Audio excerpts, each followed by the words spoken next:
வணக்கம். நான் உங்கள் டாக்டர் சி. பாலாஜ். இன்றைய பதிவு பார்த்தீங்கன்னா, முடக்குவாதத்துக்கு உண்டான ஒரு முக்கியமான ஒரு பதிவுன்னு சொல்லலாம். முக்காவாசி நம்ப அந்த சூரிய ஒளிய வந்து ரொம்ப முக்கியமான ஒரு தீர்வுன்னு சொல்லலாம் இதுல. நம்ம எடுக்கின்ற உணவு, அந்த கிழங்கு வகைகள வந்து சற்று ஒதுக்குவது நல்லதுன்னு சொல்லலாம். அதேபோல புளி வந்து அதிகமா எடுத்துக்க வேண்டாம். அதுக்கு தகுந்தாற்போல் நம்ம பருப்பு வகையும் சற்று குறைத்துக் கொள்ளலாம். இதற்கு பார்த்தீங்கன்னா, முடக்கத்தான் லேகியம் எடுத்துக்கொள்ளலாம். பிரண்ட லேகியம் எடுத்துக்கலாம். டயபெட்டிக் பேஷண்டா இருந்தா, பவுடரும் உங்களுக்கு நாட்டு மருந்து கடைகள்ல கிடைக்கும். இது எடுக்கும் பொழுது, உங்களுக்கு அந்த வலியோடைய சப்ஜெக்ட் வந்து குறையும். இப்ப உதாரணத்துக்கு பார்த்தீங்கன்னா, நம்ப சூரிய ஒளி என்பது மேக்ஸிமம் நம்ம உடம்புல வந்து ஒரு 1/2 மணி நேரமாவது சூரிய ஒளி வந்து படுவது ரொம்ப நல்லது. இது குழந்தைகளுக்கும் ரொம்ப நல்லதுன்னு சொல்லலாம். பெரியவங்களுக்கும் ஒரு முக்கியமான ஒரு நிலைன்னு சொல்லலாம். இப்போ ஒரு எளிமையான சில பயிற்சிகள் நம்ம மேற்கொள்ளலாம். இப்ப பார்த்தீங்கன்னா, நம்முடைய கழுத்து பகுதி, இதுல இந்த மூவ்மெண்ட் செய்யலாம். இதுல ஒரு 10 எண்ணிக்கை செய்யலாம். அதே போல மேல, கீழ மேல் ஸ்தானம். இதுல கழுத்து பகுதி மேலே செல்லும் பொழுது மூச்சு காத்து இழுப்போம். டவுன் பண்ணும்போது மூச்சு காத்து வெளியில வரும்.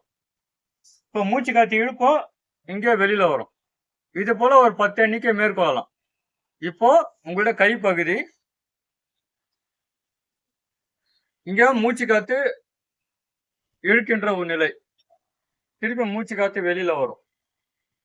இப்ப இந்த பயிற்சியெல்லாம் எதுக்கு செய்யறோம்னா, இந்த முடக்குவாதம் இருக்கும் பொழுது எல்லா பகுதியிலும் வலி வரக்கூடிய ஒரு நிலைன்னு சொல்லலாம். அப்போ இந்த பயிற்சி மேற்கொள்ளும்போது அந்த வலி வந்து நிவர்த்தி செய்யக்கூடிய ஒரு நிலை. நம்ம முடக்குவாதம் வந்துட்டாக்கா, சில பயிற்சிகள் மேற்கொள்ளுவதனால அதிலிருந்து ரிலீஃப் ஆகலாம். நம்ம எந்த ஒரு ஆர்கனும் பயன்படுத்தாம இருந்தா, இன்னும் பாதிப்பு அதிகமா வரும். இப்போ இந்த ஷோல்டர் பகுதி பார்த்தோம். இப்போ இதுலயும் ஒரு 5 எண்ணிக்கை செய்யலாம். இப்போ மணிக்கட்டு பகுதி, இதுல ஒரு 5 எண்ணிக்கை. அப்புறம் விரல்கள்.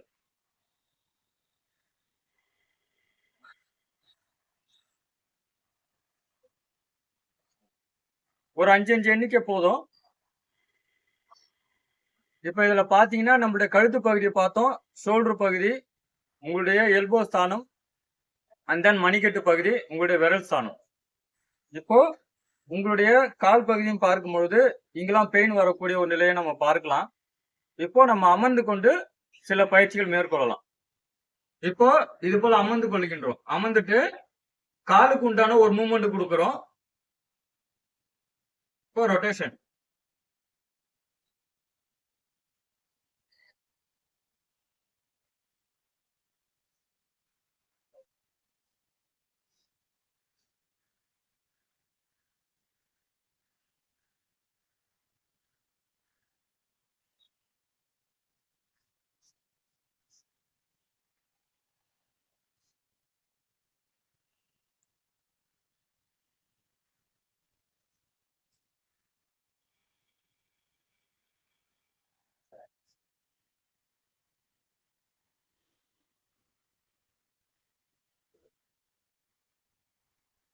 இது போல நம்ம மேற்கொள்ளலாம். இப்ப பாத்தீங்கன்னா, நம்ம இது போல நிமிர்ந்த நிலையில உங்களுக்கு சேர்ல அமர்ந்து கொள்ளலாம், தவறு இல்ல. இல்ல சுகாசனம், வஜ்ராசனம் இது போன்ற நிலையில நம்ம அமர்ந்து கொள்ளலாம். இப்போ வாயு முத்ரா செய்றோம். இப்ப உதாரணத்துக்கு நம்மளுடைய விரல்ல இது வந்து நெருப்பு, காத்து, ஆகாயம், பூமி, நீர். இப்போ இந்த விரல கொண்டு வந்து இங்க வைக்கிறோம். இப்படி க்ளோஸ் பண்றோம். இந்த விரல்கள் இப்படி இருக்கும். இது தொடை ஸ்தானத்துல இப்படி வச்சுட்டு கண்களை மூடிட்டு ஒரு டெய்லியுமே நீங்க வந்து ஒரு 10 நிமிஷம் இருக்கலாம் இந்த போஸ்டர்ல. அப்படி இருக்கும் பொழுது உங்களுடைய வாயு என்பது கட்டுப்படுத்தப்படுகிறது. இதை தொடர்ந்து நம்ம ரெகுலரா செய்யலாம். இதை உணவு உண்ட பிறகு செய்யறதா இருந்தா ஒரு 2 மணி நேரம் கழித்த பிறகு இந்த முத்ராவை மேற்கொள்ளலாம். இப்போ நம்ம இது போல வஜ்ராசன நிலையில அமர்ந்துக்கலாம், தவறு இல்ல. இப்போ இந்த முத்ராவில இப்படி வந்துட்டு இப்படி வரணும். இப்படி வச்சுக்கிறோம். வச்சுட்டு கண்களை மூடிட்டு உங்களால எண்ணிக்கைன்னா தாராளமா இருக்கலாம், தவறு இல்ல. ஃபர்ஸ்ட் ஆரம்பத்துல ஒரு 2 நிமிடம் 3 நிமிடம் இது போல ஆரம்பிக்கலாம். அதுக்கப்புறம் ஒரு 10 நிமிடம் தாராளமா செய்யலாம். இந்த நிலையில அமரும் பொழுது உங்களுடைய மூச்சு காத்த கவனிக்கலாம். மூச்சு காத்த நம்ம எப்படி உள்ள எடுக்கிறோம், மூச்சு காத்து என்பது எவ்வாறு வெளியே செல்கிறது. இதுல மனது ஒருநிலைப்படுத்தப்படுகிறது. தியானத்துக்கு ரொம்ப நல்லதுன்னு சொல்லலாம். வாயு சம்பந்தப்பட்ட பிரச்சனைகள் அனைத்தும் நிவர்த்தி அடைகிறது. இப்ப மெதுவா கண்களை திறந்துட்டு உங்களுடைய முத்ராவை ரிலீஸ் பண்றோம். இப்ப பாத்தீங்கன்னா அதே போல உங்களுடைய விரல் ஸ்தானம், இதுல இந்த ஸ்தானம், அதாவது இது அக்குபஞ்சர் பாயிண்ட்னு சொல்லுவோம். இந்த இடத்துல ஒரு மேடு போல வரும். இந்த இடத்துல ஒரு அழுத்தம் கொடுக்கலாம். இது எதுக்காக அப்படின்னா இப்படி தெரியும். இந்த இடத்துல இது எதுக்காகனா உங்களுடைய clockwise anti clockwise அழுத்தம் கொடுக்கலாம்.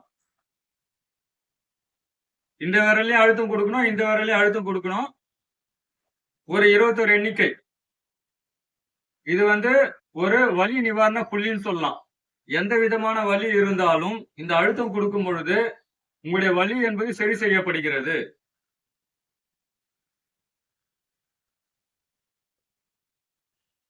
அந்த வாயு முத்ரா செய்த பிறகு இதை நம்ம செய்யலாம், தவறு என்பது கிடையாது.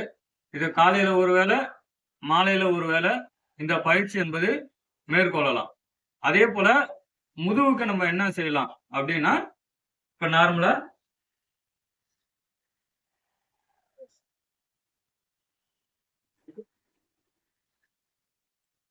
இது போல நிலையில இருக்கும். இது உஷ்டாசனம்.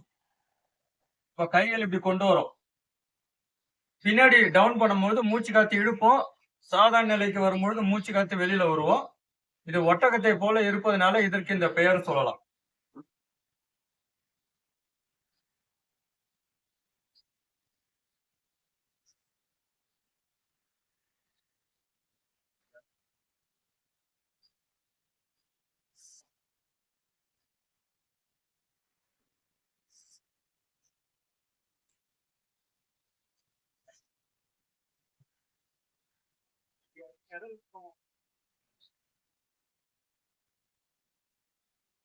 இந்த பயிற்சியில ஒரு 2 சுற்றுகள் மேற்கொள்ளலாம். அதாவது ஒரு 30 எண்ணிக்கை 2 சுற்றுகள் மேற்கொள்ளலாம். இந்த உஷ்டாசனம் செய்வதனால ஏற்படக்கூடிய நன்மைகள் என்ன அப்படி பார்க்கும் பொழுது, ஆஸ்மாக்கு, வீசிங்க்கு, சைனஸ்க்கு ரொம்ப நல்லது. உங்களுடைய கண் பார்வை தெளிவடையக்கூடிய ஒரு நிலைன்னு சொல்லலாம். தைராய்டுக்கு ரொம்ப நல்லது, சக்கரவாதிக்கு ரொம்ப நல்லது, முதுவலிக்கு ஒரு மிக சிறந்த ஒரு பயிற்சியா நம்ம இதை எடுத்துக்கலாம். அதே போல ஒபிசிட்டிக்கு ரொம்ப நல்லது, டயபெட்டிக்கும் ரொம்ப நல்லது. மூட்டை ஸ்ட்ரென்தன் பண்ணக்கூடிய ஒரு மிக சிறந்த ஒரு ஆசனம் இது. அந்த முடக்குவாதம் இருக்கிற நிலையில இது கொஞ்சம் மேற்கொள்ளலாம். இது பேக் பெயினுக்கு ரொம்ப நல்லது. அதே போல உங்களுக்கு சிம்பிளா செய்யறதா இருந்தா புஜங்காசனம் என்பது மேற்கொள்ளலாம். இப்போ இது போல் நிலையில இருந்துட்டு கைகள் இப்படி கொண்டு வரும். இது ஒரு பாம்பு படம் எடுக்கிற நிலையில இருப்பதனால இதற்கு இந்த பெயர்.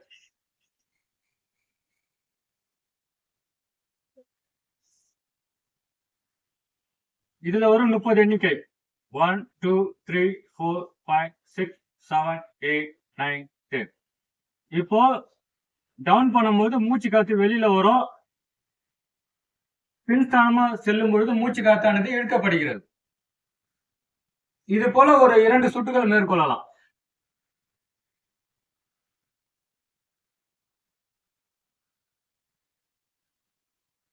இந்த பயிற்சிகளை ரெகுலரா செய்து கொண்டு வரும் பொழுது உங்களுடைய முடக்குவாதம் என்பது கண்ட்ரோலுக்கு வரும். இத முயற்சி செய்து பாருங்க. இதுல ஏதாவது சந்தேகம் இருந்தால் கமெண்ட்ஸில் தெரியப்படுத்தவும்.